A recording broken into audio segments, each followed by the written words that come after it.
Hey, and welcome back to another video. This time it's the overview video for our Conflikt 47 Pacific campaign.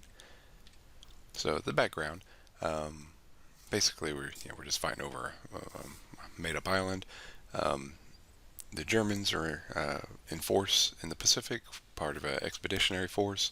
The defenders in this case, they are the British, or in this case British Canadians, the Americans, and then a Soviet force has come in.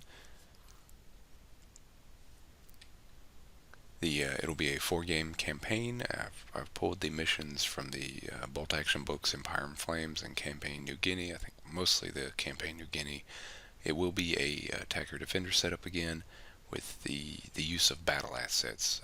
These are something we got out of the Fortress Budapest book, and I've been tweaking and adding to them and mixing them up. But if you haven't seen the City Fight campaign or previous, they let you buy new units, minefields, barbed wire, preliminary bombardment, all kinds of neat stuff. So to that point, the an overview. So yeah, here's some of the attacker. So the attacker can pick from the attacker neutral list. The defender can pick from the defender neutral list. So it kind of, there's a wide range of things that really will impact your list, your play style, and just what your opponent has to be on the lookout for. The first mission of the campaign will be the inland push. So the pack itself, I wrote to have a island, a beach assault. We decided not to play that one just from a time, and if we were going to do a beach assault, we wanted to have like the boats and everything ready, and I just didn't get that done.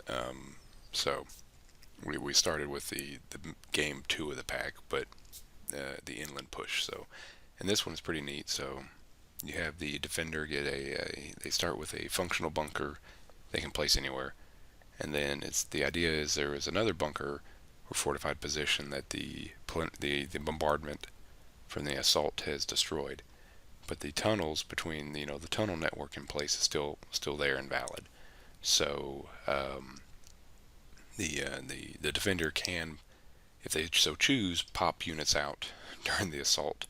The idea being is they've snuck up in here and then via whatever means know it's time to attack. So that was actually a pretty interesting mission. The next one's a vital location. The idea being is, the attackers got the island surrounded. Any reinforcements or supplies or anything are coming into this airfield.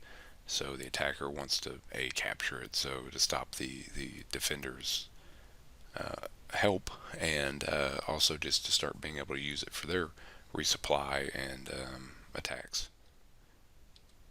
The game 3 of the campaign was actually, I think, one of the more interesting missions.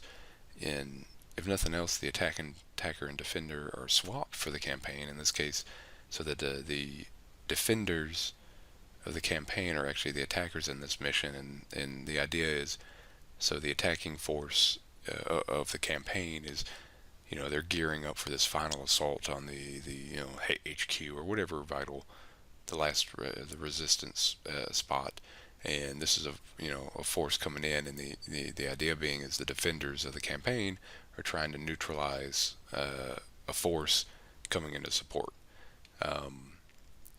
So it's neat in that regard of, just mixing things up from the campaign perspective. So the attacker becomes the defender becomes the attacker, and it's also just neat in the idea that, in theory, if we had these missions more linked, a big win by the ambushing force here could, and greatly impact your next battle.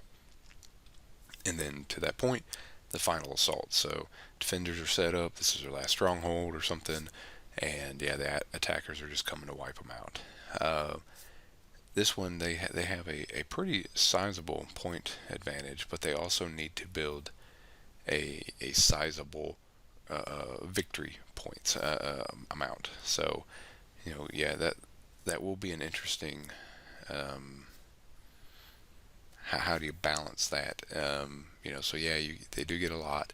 The defender gets some additional assets to kind of help them shore up. So this one I think will be interesting.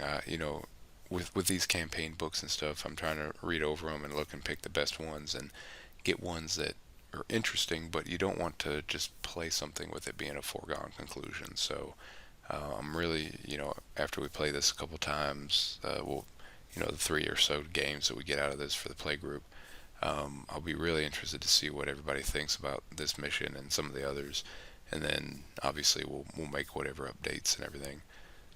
And that brings us to the conclusion. So in this case, the attacker gets 3 points if they win, 2 points for a draw, one for a loss.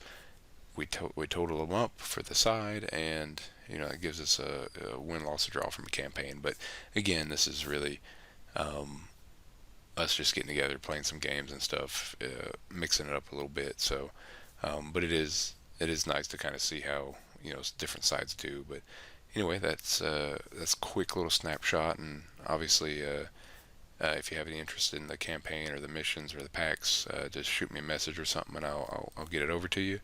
But in that case, other than that, have a good evening, and thanks for watching. Bye.